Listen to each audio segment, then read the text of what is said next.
Abraham, Here I am. take now your only son, whom you love, Isaac, and go to the land of Moriah, and offer him there as a. So Abraham rose early in the morning and saddled his donkey, and took two of his young men with him, and Isaac his son. And he split wood for the burnt offering, and arose, and went to the place of which God had told him. On the third day, Abraham raised his eyes and saw the place from a distance. And I and the lad will go there and worship and return to you. Abraham and laid it on Isaac his son, and he took in his hand the fire and the knife. So the two of them walked on together. My father, Here I am, my son. the fire and the wood are here, but where is the lamb for the burnt offering? God will provide himself the lamb for the burnt offering, my son. So the two of them came to the place of which God had told him. And Abraham built the altar there, and arranged the wood, and bound his son Isaac, and laid him on the altar on top of the wood. Abraham stretched out his hand and took the knife to slay his son. Abraham, Abraham.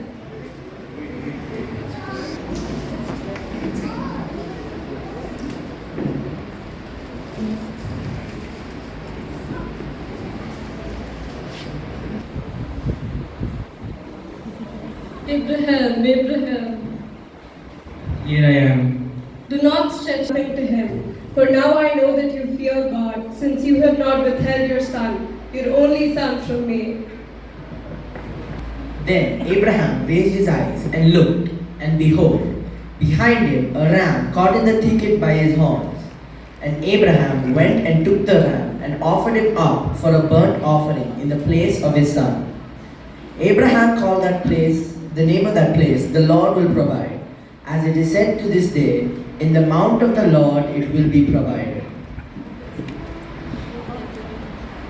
By myself I have sworn, declares the Lord, because you have done this thing, and you have not withheld your son, your only son. Indeed, I will greatly bless you, and I will greatly multiply your seeds as the stars of the heavens, and as the sand which is on the seashore. And your seed shall possess the gate of their enemies. In your seed all the nations of the earth shall be blessed, because you have obeyed my voice. That God provided a ram to save Isaac.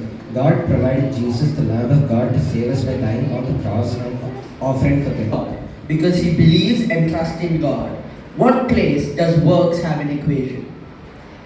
But are you willing to recognize, you foolish fellow, that faith without works is useless? Was not Abraham our father justified by works when he offered up Isaac his son on the altar? You see that faith was working with his works, and as a result of the works, faith was perfect. And Abraham believed God, and it was reckoned to him as righteousness, and he was called the friend of God. You see that a man is justified by works and not by faith alone. James 2:20-24. James explains it quite clearly. A person does not produce saving faith through works. A person's faith naturally produces works that demonstrate or justify his faith. I do not work to be saved, I believe to be saved, and this faith produces all kinds of good works in me. Abraham's offering of Isaac is a type to demonstrate the degree of work a person could do if they really believed. Which is harder to do? Tell a mountain to move, or to offer up your only beloved son? With faith, a person could do either. And Abraham is a type to show what faith can do, not what faith must do. We do not have to do what Abraham did to be saved. But if our faith grows to be as great as his, we could do it if God asks.